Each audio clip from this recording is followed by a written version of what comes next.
Welcome to the Get Smart with Money podcast. I'm your host, Dana Hernandez, financial planner and author of Get Smart with Money, Break Free from the Struggle, Build Wealth on Your Terms, and Rewrite Your Money Story. Here we talk about money, entrepreneurship, growth, and resilience, because financial freedom is about more than just numbers. Each week, you'll get practical strategies, inspiring stories, and the motivation you need to stress less about money and create more freedom in your life. Let's get smart with money together. Hello, and welcome back to another Get Smart with Money podcast. Today we have Matthew Stafford. He has built several businesses across various industries, including concrete, brick-and-mortar, POD, and software-based ventures. His expertise allows him to mentor thousands of store owners, and he's helped hundreds of them scale past 1 million. Thank you for being here today, Matthew. Thanks for having me. I'm looking forward to the conversation. Me too. So you've built a ton of businesses, it sounds like. So how do you stay focused on your vision for these businesses? Do you have like a morning routine you might start with? I do, and even with that, it's still difficult. That's probably the entrepreneurial curse of, I think, I want to say this so that it provides value. I think what I've learned is I'll share the damaging admission, because I think we learn more from the things that we do wrong than what we do. And in the process of building these businesses, I tried to go alone. I've always done the majority of it myself, thinking I'm really smart, I'm a hard worker. And what I've realized is the older I've gotten and the bigger and better businesses that we've built, I've realized that the power of having a mentor, or like we were talking about before we got started, reading a book. I really believe that leaders are readers. And if you can distill all their expertise into a couple hours or 4 or 5 hours in a book, and you get that, what's taken them years to learn, it's a much easier, quicker way to grow forward and make progress. Yeah, and a lot of people that write books, if not everyone, they are coming from past experiences and they put everything into one thing. And so it's the easiest and fastest way to learn what you need to know. Yeah, and I think early on too, I used to get some satisfaction from how many books I've read. And I also learned back about 4 or 5 years ago, there was a book called, oh boy, I can't think of it. I'll think of it while we're talking and I'll share it. But essentially, I read it and I was like, oh my goodness, this is so good. It's so simple. It's really just a daily process. And I went back and I read that same book 3 times in a row. And it took me about 4 or 5 months. And in that 5 months, I doubled my income. So it was nothing like that was hugely profound. It was just literally having a set routine and doing it day after day, and it builds up momentum and creates that exponential growth over time. Mm-hmm. So like a morning routine or like a daily kind of work routine? Yeah, I do. I have a morning routine, but essentially what he was talking about is finding a habit that becomes a non-negotiable. And you set that up and do that habit. And then from that, what you'll actually do is you'll start comparing all the other things that you do in your day that are very sporadic. By having that one thing that's non-negotiable no matter what, you actually realize how much of your day is scattered. And so you start aligning things based off of that. And as you do that, your life becomes a lot more orderly and organized. And that's allowed me to do a lot more with my life instead of being fragmented attention. I remember the author's name is Jeff Olson. I just can't think of the name of the book. Okay. Yeah. If anybody's interested, I'm sure they could find Jeff Olson's books. Do you have it behind you? I do, but man. Yeah, I can't think of it. Sorry. It's all good. Yeah, we can all look up that book, and then I can find the link to it and put it in the description of the episode too. Sounds good. I'll find it for you when we're done. Nice. All right. So what would you consider was like your biggest reset in your life? I would say a mentor that I had made a point. He made 2 points. So I'll give them both to you. One was my claim to fame was I'm really smart and I'm a hard worker. And I said that, and he said, I used to say that all the time too. He said, but when I rephrased that question to what if I wasn't smart, it allowed me to now see all these other people, their ideas as something that I could possibly adopt. Because when you think that you're right, you stop learning or you Mm-hmm. stop looking for other ways to improve what you think you already know. And so whenever I would get, oh, I'm pretty sure this is right, I would ask that question, what am I not seeing? Or what if I wasn't smart? What would I look for? Mm-hmm. And that alone has literally created some of the biggest shifts in our company and the most results. And then I said two things. Man, today, I don't know. This is super funny. Sorry.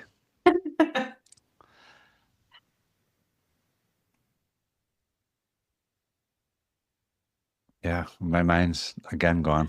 It happens. That would happen to me because I've been like a guest probably like 3 times on different podcasts. When I started this thing, we were all practicing with each other, Yeah, yeah. and they're just leaving my mind. Yeah. Yeah, just what if I wasn't smart? And then the other aspects of that, I really can't think of what I was going to say. Maybe we could edit this. Yeah, yeah, definitely. Okay. It's gonna be edited. Okay. Yeah. So a reset story is what we're talking about. But yeah, no, I see how that could be a reset for many different times in your life to come because you're like, hey, I think I know the answer, but there's got to be something here where I'm not seeing it. Then you go and get like a consult done or ask some more Yeah, questions, read that's another book. actually the other point is the having a mentor so that they can help you. What I would call it is skipping the line. When you have a mentor, they're going to reflect back to you the things that you don't see about yourself. They're labeled blind spots for a reason. And most high performers in any industry all have a coach of some sort. And so whoever you choose that to be, it could be the book or it could be an actual person that Mhm. you dialogue with once a week. And in that dialogue, you're going to find and discover a lot of the things that you just weren't aware of because our brain really, our subconscious is always trying to keep us safe. And so it doesn't show us what we don't believe is true, and it finds confirmation bias for what we do believe is true. And a Mhm. lot of times that keeps us in the same loop doing what's got us stuck in the first place. Yeah, exactly. Like being in debt, like a lot of people don't want to make that extra money. And even if they do, they spend it right away because they're used to being without money because they Yeah. haven't died. So their Right. subconscious is, hey, it's still a safe place. And so Yeah. you just And can't really move out of it. 100%, I dealt with that growing up because my parents struggled and they were basically week to week. And so when that's modeled for you, you think that's just the way it is. So when you Mhm. get more money, you go do something fun or you change your lifestyle, and then all of a sudden you don't have the more money anymore. You're just broke at a different level. Yeah. And for sure, I dealt with that and have even adopted when I was younger some poor money stories where, a lot of times the parents think they're helping you and they say money doesn't grow on trees or money's hard. And so if you believe that those things, then you're going to find confirmation bias most of your life and those things will become your reality. Yeah. Those are some of the worst things to say to a kid because they Yeah. don't even understand money in the first place, but they're like, oh, my parents think this way. So it must be Yeah. true. Yeah. And we're 100% dependent on them as children for love, safety, Hmm. shelter, food, learning. Yeah. I have a couple friends who they've told me that their kids are like, oh, we can't get this because we don't have enough money. And they're like, you don't need to worry about that. And I'm like, yes, they don't need to worry about that, which I tell them back. I reiterate that back. But the problem is that they've let it slip too many times in front of their kids that, like, oh, we're short on this bill or whatever it may be. And the kids just don't need to hear that. And growing up for me, my parents never talked about money. So, like, I had no concept of it really at all Uh-huh. until maybe I was a little bit older and when I for sure started working and stuff. But yeah, it's just disturbing to me when my friends will tell me that about their kids is I don't even know what else to say other than they shouldn't be worrying about that. And that's crazy that they are at Yeah. 7 years old. Yeah. And many times it's probably what was modeled to them growing up, and now it's just passing it on generationally. Yeah. Yeah. And I don't know. I think at that point also you need to realize that you need to get better with money. Yeah. You need to figure something out, create a different income Yeah. source. Yeah. Like, The truth of the yeah. matter is that money's a tool. And Hmm. I think what I've learned is it's an amplifier. So if you're a good person and you make more money, you'll tend to do more good. If you're not a nice person, then you'll tend to use it in silly ways or dumb ways. Hmm. Again, but that's what my truth is. And however they choose to use their money or however they describe success to them is Hmm. their reality. Yeah. Everybody has a different definition of success. Yeah. Yeah. I used to listen to this one podcast, and at the end of it, their last question would always be like, what does success mean to you? It's a great question. I think a lot Yeah. of times people don't actually know what it means to them. Most people can tell you what they don't want, but they can't Hmm. tell you what they actually want. Yeah. And which is the whole other mind shift that you have to make because you can't keep saying what you don't want, which is going to attract what you don't want more Right. often Because than what you do want.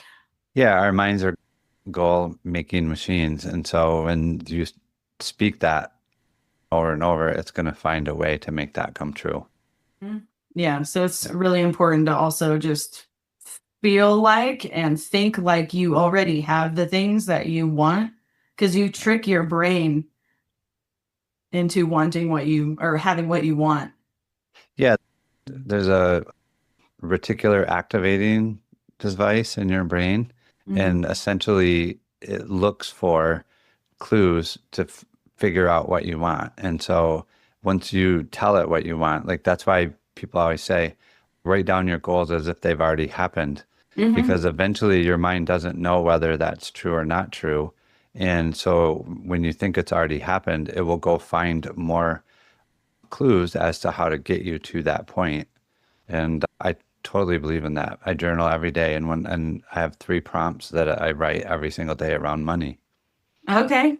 What are these prompts, if you don't mind sharing?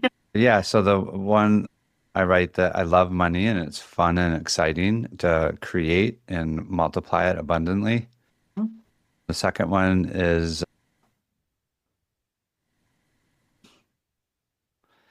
trying to think of how to share it in a way that it's not super personal.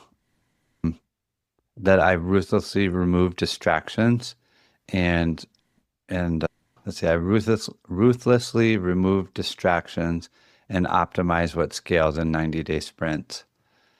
Mm. And then the other one is I have a personal brand that I'm building, and so I write down that I I'm committed and execute every day on my personal brand by writing and publishing. So just those 3 prompts that I make are around the money Mhm. area of my life, and they can grow no matter what level I'm at. The way that I've written them, they can continue to grow, Mhm. become relevant to what I'm doing at the time. Yeah. I think journaling is like probably one of the most important things that anyone can do, especially business owners and entrepreneurs. I, I, I s- just, I yep, always go ahead. forget to though. I started the October before COVID. I had been like off and on for a couple years, and then I started the October before COVID. And we actually created a Slack channel in our company, and everybody wrote three things that they were grateful for every day. One thing in their personal life, one thing in their work life, and one quality about themselves that they admired. And the entire company did it for 30 days in a row. And at the end of that 30 days, it became a habit for me, and I've never stopped. Mm. So I do it every single day since 4 or 5 years ago. Wow. That's Yeah. awesome. See, more companies need to be like that. Yeah, we They still need have that. 10 or 12 people that write their gratitude every day in there. So we've been doing it for years. Hmm. It's awesome. It's the other thing is we're very specific. We write I am grateful for, so that when we read it, even if it's what they're grateful for, our brain sees it as I am grateful for that. So not only is it the three things that I write that I'm grateful for, but it's also the other 10 people have written three. So I've got 33 things I'm grateful for every day. Wow, cool. That's awesome. And then it just compounds all the Yeah, time. 100%. That's really cool. What is your favorite thing going on in your life right now? Which is my favorite thing. I started doing retreats for people dealing with I would say the head trash that we accumulate over the years. I grew up in a really traumatic childhood, and out of my own efforts to learn more about myself and figure out where I had stored those unhealthy beliefs and stories, I've studied a lot of different modalities and come up with a process that works really good. And I use it with all my business owners. Mm. And they've always said, hey, you should be doing this for everybody. And so I started doing these retreats. And I just did one in Fort Lauderdale about a month ago, or the beginning of this month. And it was amazing. It's literally probably the most fulfilling thing I've ever done. And so Oh. I'm very excited about that and enjoying it. Is that what you were mentioning before we started with the being in the dark? It came from that. Okay. Yeah, what I did was a dark retreat where I was in the dark for 125 hours, a little over 5 days. Mm. And in that period of being with yourself with zero distraction, you basically learn how you think, what you think, why you think it, and a lot Mm-hmm. comes up. And so it provided so much clarity for me that I went and did it again at the 6 month mark. And then from there, yeah, I finally got brave enough to go ahead and do this Mm. because I always had this imposter syndrome of who am I to listen to? Other people have been way more successful. But when I got out of there and so many people read the journal that I had done once I left there, that I was like, yeah, I have to do this. It's really silly for me to not share it. And so I started doing that. And I'd say that's the thing that I'm most excited about right now. Mm. I think I need that. Yeah. We all do. Yeah, a I lot of mean, people need that. yeah, we all do. It's just, it's natural. No matter what, we all have our own story. And if you think about it, what we were saying, when your parents model something for you, if you can't resolve it in the moment, and when you're little, you don't have a lot of context to do that, you have to make a meaning of it. Hmm. So say you walk up to your parents and like or your father and say, hey, Dad, look at this thing I did. He's like, not right now. I have to finish what I'm doing. Mm. You make meaning from that because that's what our brain does. And it's, oh, maybe I'm not good enough, or I'm a burden, or I'm not wanted. And Mhm. that's why, from experiences like that, most of us have that inner story of I'm not good enough. And the truth of the matter is, we just didn't have enough context to resolve it when it happened. Yeah. And or we actually went through traumatic experiences like I did because my father was very violent. Mm. And so there's many different reasons why we would develop those stories, but getting to the root of them and then being able to resolve it has made my life a lot happier. That's so cool. So how do you conduct these things with people?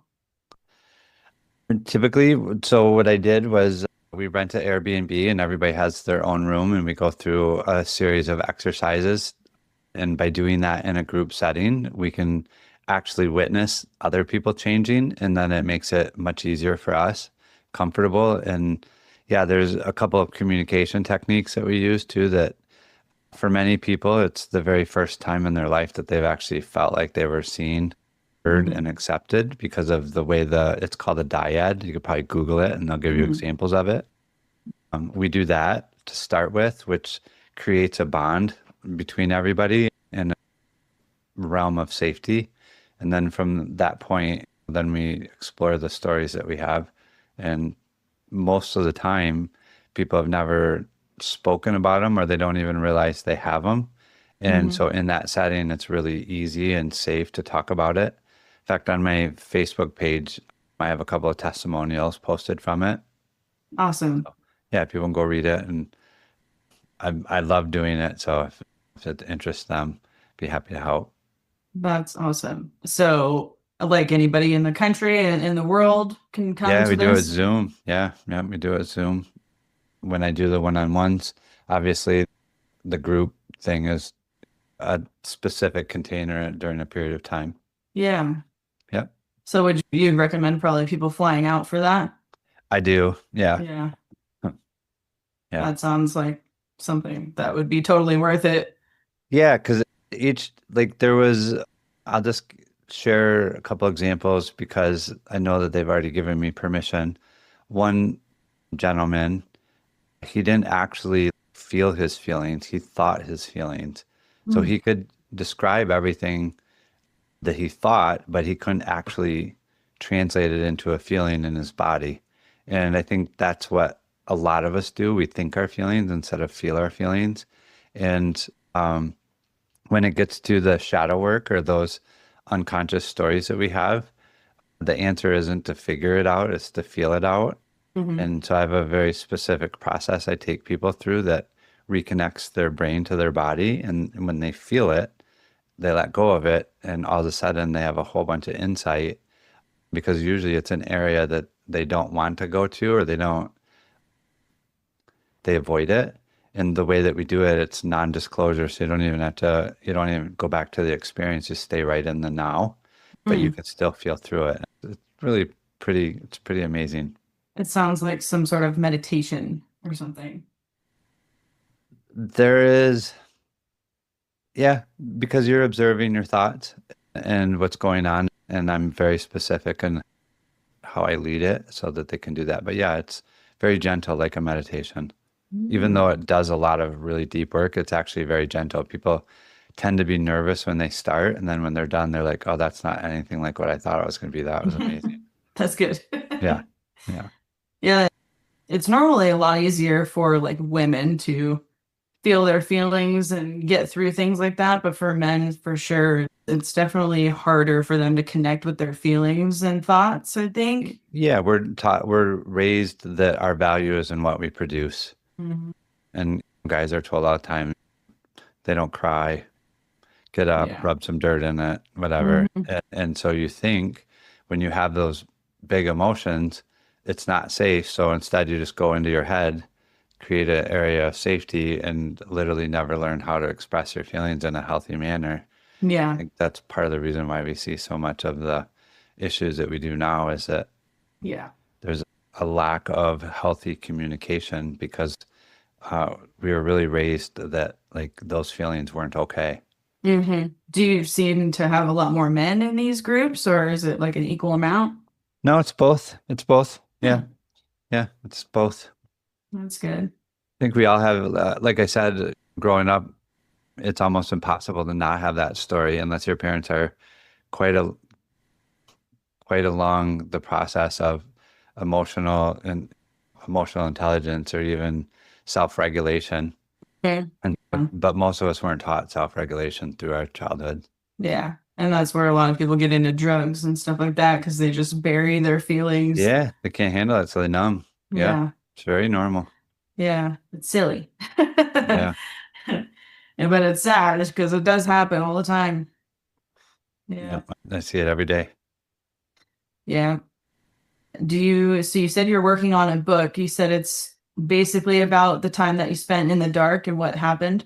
Yeah, the lessons that I learned because there was amazing insights from being in there. It's if you think about it, the last time that we were in total complete darkness for an extended period of time. We were literally in our mother's womb.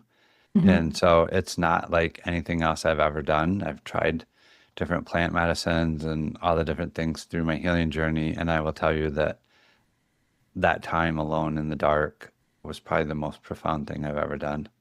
Hmm. So where did you go for that? I went to Mexico. They have them all over. In fact, the final one that that I have signed up for is in Oregon at the end of November, but the first two I went down to Mexico and did it.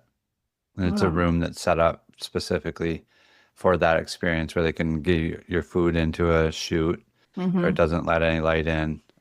It's set up to be in the dark for an Wow. extended period of time. So you can't really see what you're eating or what you're really No, doing you in there can't at see all. You're just anything. pitch black. Yep. 100% no light, no nothing. And Wow. yeah, that's the beauty of it.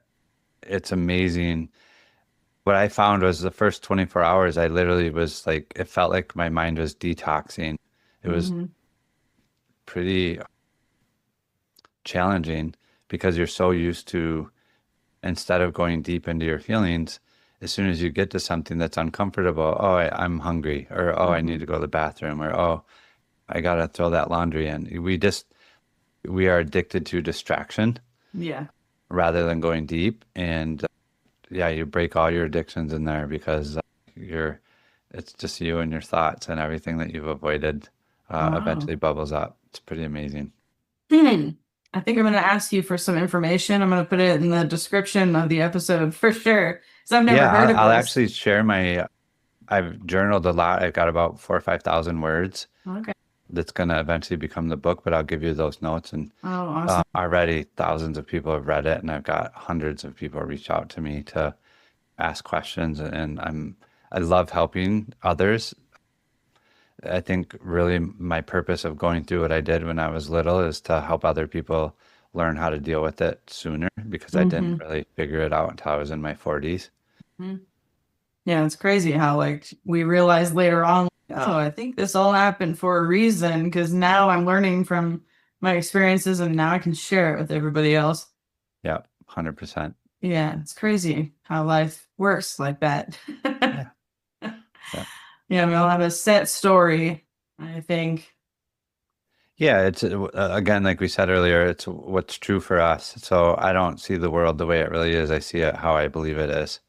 And so when you can shut off all the phones and the media and TV and the distractions of everyday life and just sit there with undistracted thoughts for an extended period of time, it Hmm. really provides a lot of clarity.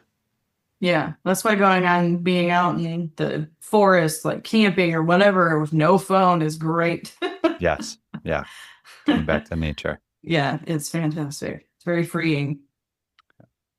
Yeah, that was a really good talk. I'm really happy that I asked you that Yeah. just now Yeah. because I've never heard of that before. And I'm sure a lot of people have really never heard of that before, especially listening to this. So I'm excited to share. Yeah. Me too. That was great. And I can't wait to read your book on that because that's fascinating. And I really would like to try that. Yeah, That I've sounds like it'd be actually great. shared it with several other people, other business owners, and they've already went and had the same experience. So Hmm. obviously, well, I wouldn't shouldn't say the same. They've had another profound experience similar to mine for them based off of their what they realize about themselves. So it's just very eye-opening how many what I'll do is I'll share an experience from in there that will make it real. So on the third day, I think it was near the end of the day. I don't really know because, again, it's dark. It was near the end of my third day. And the reason I knew that was because the first 2 days, she brought me food, the host, and then I had told her I was going to fast the rest of the time. So I fasted the last 70 hours. But on the third day, my brain literally was uncomfortable with being in the dark that long. And I went and sat on the edge of the bed. And all of a sudden, my brain recreated the entire room and turned the lights on. So I could see everything in the room exactly the way it was laid out, even though I was in the complete dark. And I was like, oh, that's really wild. I'm going to go back over to where I was meditating on this little bench that was in there and yeah, meditate again. And I got up and I started walking over to the bench. And after about 3 steps, I walked straight into the concrete wall. And I was like, oh, wow, that's crazy. My brain literally was uncomfortable. So it created a reality that was very believable to the point that I literally walked right into a wall thinking that the bench was over there and it wasn't. And so I thought to myself, one of the lessons was how many places in my life has my brain created a reality that I just haven't walked into the concrete wall yet to realize that, oh, it's just made up. And so over the next several months, I question everything and I try to challenge everything to find out where my brain has created this comfort zone that isn't true, but to me it feels very true. Yeah. Ooh, that's really interesting. Yeah. I imagine that's maybe what a blind person would go through. Yeah. I don't know. They probably have to assume what things look like based off of feel. Yeah, I think because we have a reference as to what we see, it's probably going to be a different experience.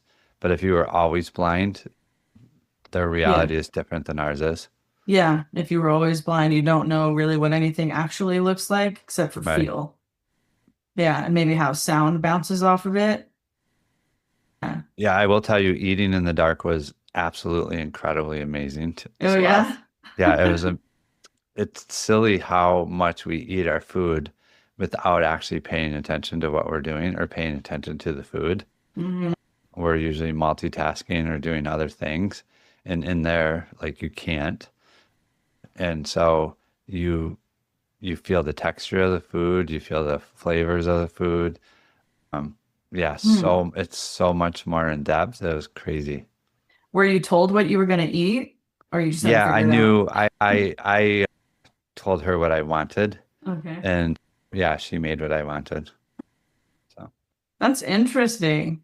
yeah, I'm actually a little surprised. I've never heard of this, but yeah, also not at the same time. It's not something that everybody would want to do. yeah. The truth of the matter is 53% of people, the average is 53% of people walk out early. They can't be alone with their thoughts. They don't want to, and they choose not to at that point.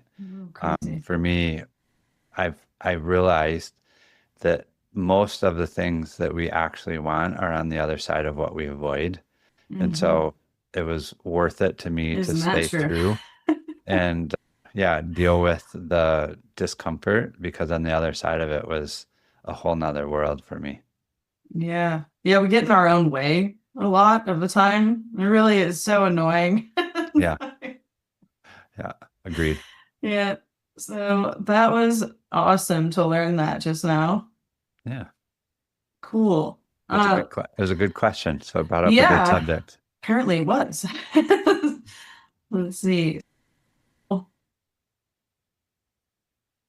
And I'm gonna edit some of this out too. Not any of that, but I just want to see if maybe I can ask you some business question real quick, and then we could probably just call it good.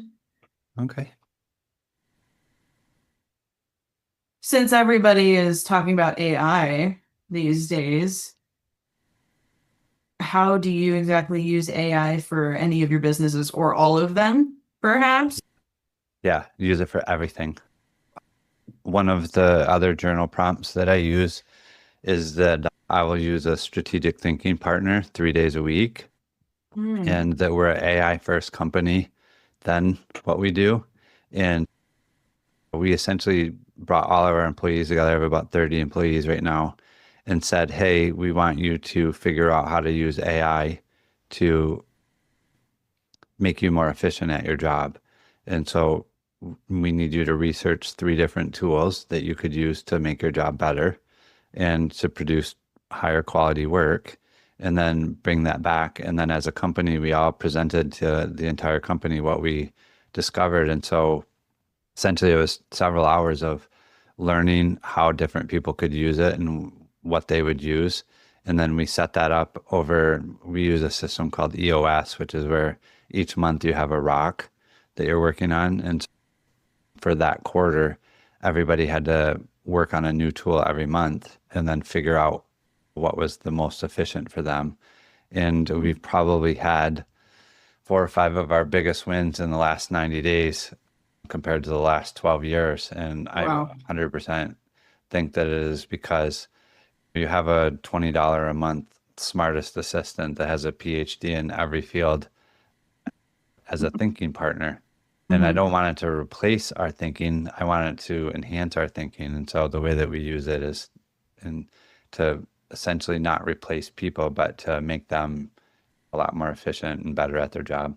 Yeah, I definitely believe in that too. Talked to a few people that use AI, and this one guy just uses, I guess it's his own AI system. He owns this AI, and he'll use it to reach out to different people like me. That's how he found me, and just pitching himself and got him on my show. And that's how he's just creating a lot more eyes on him. Yeah. Yep. There's a million uses everybody can. I think that if you don't use it, very quickly your job will be replaced. Or if you haven't figured out how to make yourself more valuable, you'll have to get into a different field. Yeah, pretty much. Yeah.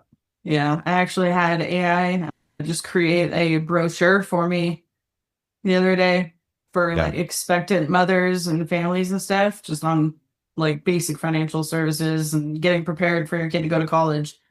Yeah. And stuff And like it's that. I really was good like, at it. The wow. better you get at prompting it, Yeah. the more, it's amazing. Yeah. I literally don't think there will be a day that goes by that I won't use it for something unless I'm in the dark or out in the woods. Yep. Yeah, AI is getting really awesome. It's awesome. But a lot of people are scared of it at the same time. Yeah. So it's a toss-up. I with a lot don't of think we're people. going to be able to, it's not going to stop. And we've always had those fears. People said the same thing about the internet, and look at how that's changed our life. And I don't think that all technology has been good. It's really in how you use it. And obviously I'll choose to use it for things that I think are good and not bad. Yeah, just how you use money too. Yeah. You want to use it for good. Yeah. The tool. Awesome. Yes, they're both tools. So useful ones. Yeah. Cool. Thank you so much for being on the show. Yeah. Thanks for having me. Yeah. Just hang on for a second, but I hope everyone learned several things from this chat. I'm going to put everything in the description of the episode so everyone can go find Matthew. And is there anything else maybe you'd like to add real quick? No. Don't go with that. Good. Do you have an Instagram or anything? People can find you there. You can find me on Facebook. It's Matthew Jacob Stafford. Okay. Sounds good. Thank you again, and I'll see everybody next time.